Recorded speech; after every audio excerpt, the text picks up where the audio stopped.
سوزن ایک امریکی عیسائی عورت تھی۔ اس نے عبد القادر نامی برمی مسلمان سے شادی کی۔ دونوں میری لینڈ ریاست میں مقیم تھے۔ عبد القادر جوتوں کی ایک کمپنی میں بحیثیت مینیجر کام کر رہے تھے۔ وہ اکثر لورل مسجد میں بروز اتوار ظہر کی نماز کے لیے آتے۔ یہ 1980 کا واقعہ ہے۔ ایک دن انہوں نے اپنی مشکلات کا مجھ سے یوں ذکر کیا۔ کہنے لگے، میں نے ایک عیسائی عورت سے شادی کی۔ اللہ تعالیٰ نے ہمیں 2 جڑواں بچیاں عطا کی۔ میں ان بچیوں کے مستقبل کے بارے میں متفکر ہوں۔ میں نے ہر طرح کوشش کی کہ اپنی اہلیہ صاحبہ کو مسجد لاؤں، لیکن اس میں اب تک ناکام ہوں۔ آپ کے خیال میں مجھے کیا کرنا چاہیے؟ میں نے انہیں مشورہ دیا کہ وہ اپنی اہلیہ صاحبہ کو ہمارے گھر کھانے پر لائیں۔ وہ میری اہلیہ سے ملیں گی، اس طرح ان کی جھجک قدرے دور ہو جائے گی اور وہ مسلمان عورتوں سے ملنے میں تعامل نہ کریں گی۔ یہ طریقہ کارگر ثابت ہوا۔ سوزن مسجد آنے لگیں اور قرآن پاک کی تفسیر کے حلقے میں بھی شمولیت کرنے لگیں۔ چند ہفتے بڑے سکون سے گزرے۔ ایک اتوار کے دن میں نے تفسیر کا سبق ختم کیا اور حسب معمول حاضرین سے سوالات کے لیے کہا۔ سوزن نے ایک سوال پوچھا۔ اس سے پہلے کہ میں اس سوال کا جواب دیتا، حاضرین میں سے ایک اور صاحب نے فی الفور اس کا جواب چست کر دیا۔ جواب سنتے ہی سوزن زاروں قطار رونے لگی۔ پورا حلقہ دنگ رہ گیا کہ آخر ہوا کیا ہے۔ سوزن کا رونا نہ تھما تو اس کے خاوند عبد القادر صاحب اسے گھر لے گئے۔ بعد ازاں میں نے عبد القادر صاحب سے سوزن کے رونے کی وجہ دریافت کی۔ عبد القادر صاحب نے کہا، سوزن کا خیال ہے کہ اس کے سوال نے اس جواب دہندہ کو ناراض کر دیا، کیونکہ اس جواب دہندہ کا چہرہ بہت سنجیدہ تھا۔ سوزن ایک شریف الطبع عورت ہے اور پوری کوشش کرتی ہے کہ کسی کو ناراض نہ کرے۔ میں نے عبد القادر صاحب سے کہا کہ یقیناً وہ صاحب سوزن سے ناراض نہ تھے اور ان کے چہرے کی سنجیدگی بھی قدرتی امر تھا۔ در حقیقت پاکستان اور انڈیا کے اکثر احباب کے چہرے ہر وقت سنجیدہ ہی ہوتے ہیں۔ آپ یہ بات کسی ایئرپورٹ، بس سٹاپ یا بازار میں دیکھ سکتے ہیں۔ یہ ہماری تہذیبی کمزوری ہے۔ آپ نہایت سکون سے سوزن کو یہ نکتہ سمجھائیں۔ آہستہ آہستہ یہ بات سوزن کی سمجھ میں آ گئی اور وہ چند ہفتوں کے بعد واپس مسجد آئی۔ اب سوزن تفسیر کے حلقہ میں بڑھ چڑھ کر حصہ لینے لگی اور اسے یہ سوال جواب کا طریقہ بہت پسند آیا۔ اس سے اس کو اسلامی اقدار کے سمجھنے میں بہت مدد ملی۔ اس کو یہ بات بھی بھلی لگی کہ اسلام میں سوال و جواب کی اجازت ہے، کیونکہ بعض مذاہب میں سوال کرنے کی اجازت تک ہی نہیں ہوتی، اس لیے جواب کی نوبت ہی نہیں آتی۔ سوزن نے مسجد میں موجود دیگر خواتین سے بھی دوستی کر لی اور وہ ایک دوسرے سے نہایت عزت اور پیار سے ملنے لگیں۔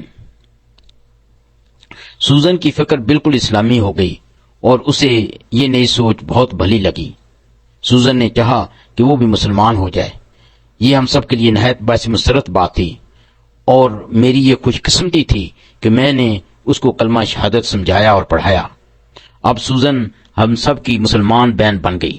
اسی روز میں نے عبد القادر صاحب اور سوزن کا اسلامی طریقہ پر نکاح کیا اور مسجد میں ہی شانہ خانہ آبادی بھی ہو گئی اور سب کے دلوں میں خوشی کی لہر دوڑ گئی۔ اسی وجہ سے سوزن نے اپنا نام سعیدہ چنا اور وہ نہایت سعادت مند شریف طبع تھی اور سب کے ساتھ بہت اچھی طرح پیش آتی۔ اسلامی نکاح کے موقع پر میں نے دونوں پر واضح کیا کہ اسلامی قانون کے مطابق مرد کے لیے ضروری ہے کہ اپنی بیوی کو مہر دے، یعنی تحفہ دے، جس کا تعین ان کے باہمی اتفاق پر ہے۔ یاد رہے کہ یہ مہر کی رقم عورت کی ذاتی ملکیت ہے اور اس کی ادا کرنے کے بعد عمر بھر مرد کی طرف سے کسی قسم کی دخل اندازی کی اجازت نہیں۔ عبد القادر صاحب بصد خوشی مہر ادا کرنے پر تیار ہو گئے۔ سعیدہ مسلمان عورت کا احترام اور عملی طور پر اس کے حقوق کا تحفظ دے کر دنگ رہ گئی۔ اس کی قوت ایمان کو بے حد تقویت پہنچی۔ یہ واقعہ 1980 میں میری لینڈ ریاست میں پیش آیا۔ ایک ایسا ہی واقعہ مشیگن میں 1995 میں پیش آیا۔ توحید مسجد فارمنگٹن ہل کے اعزازی طور پر امام کی حیثیت سے میرے فرائض میں یہ بھی شامل تھا کہ مشیگن ریاست کے قانون کے مطابق اور اسلامی قانون کی روشنی میں نکاح پڑھایا کروں۔ ایک ایرانی مسلمان نوجوان نے مجھ سے درخواست کی کہ اس کا ایک عیسائی عورت سے نکاح پڑھا دوں۔ میں نے دونوں کو اسلامی نقطہ نظر سے مردوں اور عورتوں کے حقوق سے آگاہ کیا اور مہر کی وضاحت کی۔ دونوں نے مل کر مہر طے کر لیا۔ پھر دونوں نے نکاح نامہ کے مخصوص فارم پر کیے اور اسی طرح سے مہر کی ادائیگی کا فارم بھی پر کیا۔ میں نے دونوں سے مخاطب ہو کر کہا کہ اس سے پہلے میں دونوں سے ازواجی بندھن کا عہد لوں اور ان فارموں پر دستخط کراؤں، اگر ان کے ذہن میں کوئی سوال ہو تو پوچھ لیں۔ اس عورت نے کہا میرے ذہن میں تو کوئی سوال نہیں۔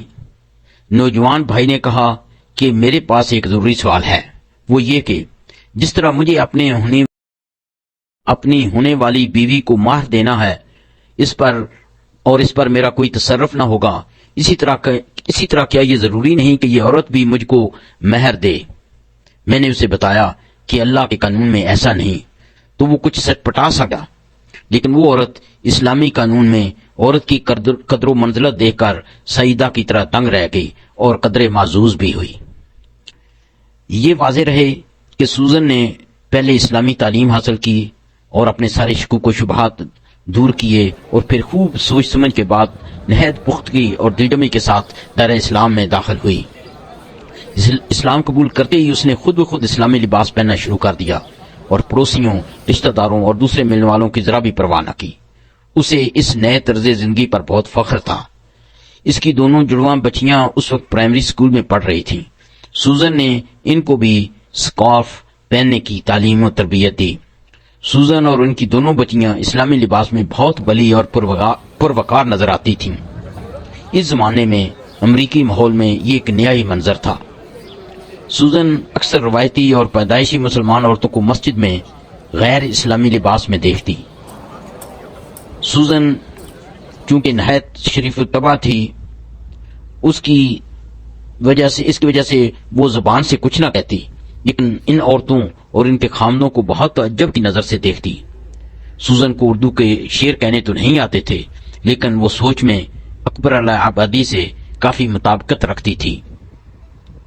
بے پردہ کل جو آئیں نظر چند بیویاں، اکبر زمین میں غیرت قومی سے گڑ گیا، پوچھا جو میں نے آپ کا پردہ وہ کیا ہوا، کہنے لگیں کہ عقل پہ مردوں کی پڑ گیا۔